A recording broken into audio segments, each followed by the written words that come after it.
Les métiers. Je m'appelle Camille et quand j'étais enfant, j'avais des rêves plein la tête. Je voulais être professeur et enseigner les mathématiques.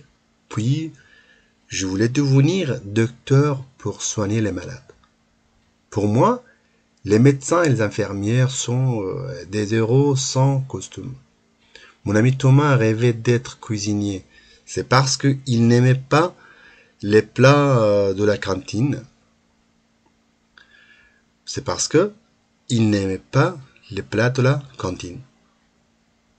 Il pensait qu'un chef peut manger des pizzas et des frites tous les jours. Puis, plus grand, j'ai découvert les métiers de policier et d'avocat dans un film. Je me disais alors que je voulais aussi combattre pour la justice.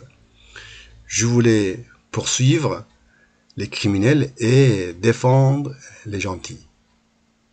Mais le monde ne fonctionne pas toujours ainsi.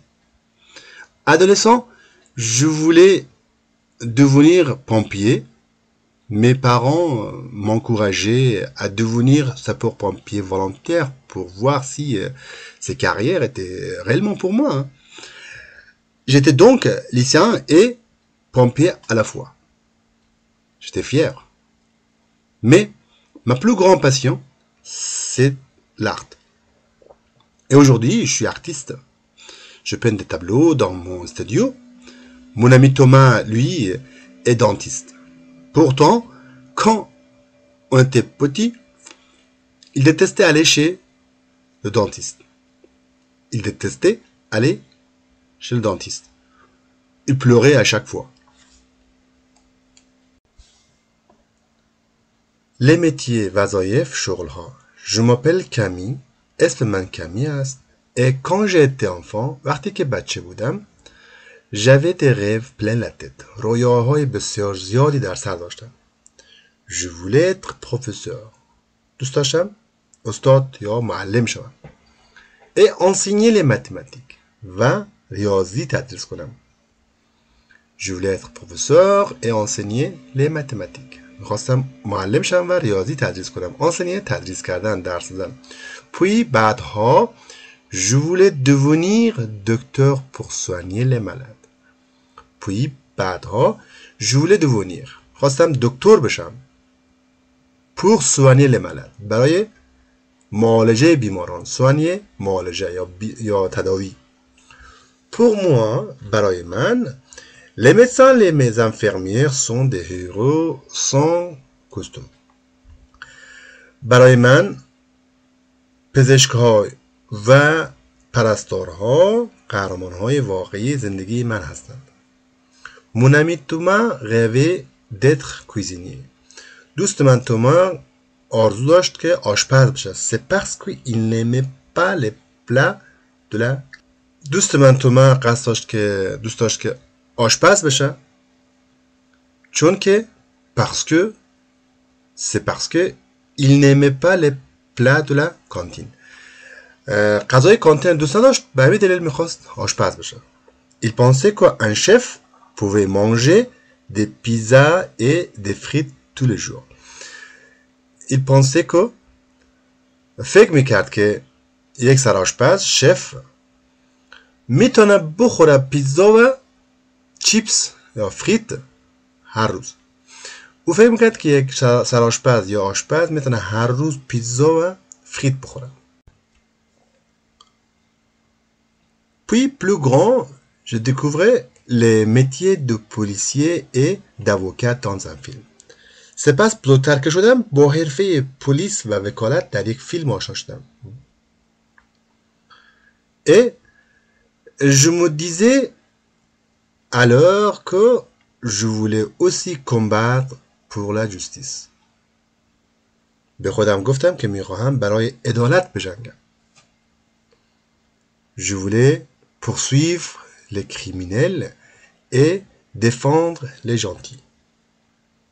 دوست داشتم مجرمان را تعقیب کنم، جنایتکارا را تعقیب کنم و از افراد خوب دفاع کنم. Mais le monde ne fonctionne pas toujours ainsi. اما دنیا همیشه به کام آدم نیست. Mais le monde ne fonctionne pas toujours ainsi. دنیا همیشه به کام آدم نیست. یه چیزی که همونجور که ما میخوایم نخواهد بود. Adolescent، وقتی نوجوان بودم، je voulais devenir pompier. میخواستم آتش نشان شم.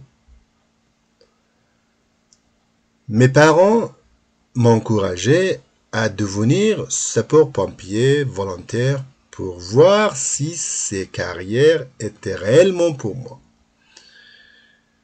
وقتی نوجوان بودم میخواستم آتش نشان شم. والدینم مرا تشویق کردن. Mes parents m'encourageaient. والدینم مرا تشویق کردن تا یک آتش نشان داوطلب شوم. sapeur-pompier volontaire داوطلب. تا ببینم آیا این شغل مناسب من هست یا نه. Mes parents m'encourageaient à devenir sapeur-pompier volontaire pour voir si ces carrières étaient réellement pour moi. که واقعا این کار برای من هست یا نه. J'étais donc lycéen et pompier à la fois. من هم دبیرستانی بودم و هم در این حال آتش‌نشان بودم. من دبیرستانی بودم و همزمان یک آتش‌نشان هم بودم. J'étais fier. به خودم افتخار میکردم. J'étais fier. Mais ma plus grande passion c'est l'art. اما علاقه اصلی من هنر است. Mais ma plus grande passion c'est l'art. علاقه اصلی من به هنر است. Et aujourd'hui و امروز je suis artiste. و امروز من یک هنرمند هستم. Je peins des tableaux dans mon studio. در استودیوی خودم نقاشی میکنم. Mon ami Thomas, دوست من Thomas, lui est dentiste. Thomas دوست من دندانپزشک شده. Pourtant, quand on était petit, وقتی که ما کوچیک بودیم, il détestait aller chez le dentiste. متنفر بود که بره پیش دکتر دندانپزشک. او از این که دندانپزشکی بره متنفر بود. Il pleurait à chaque fois. هر دفعه گریه میکرد.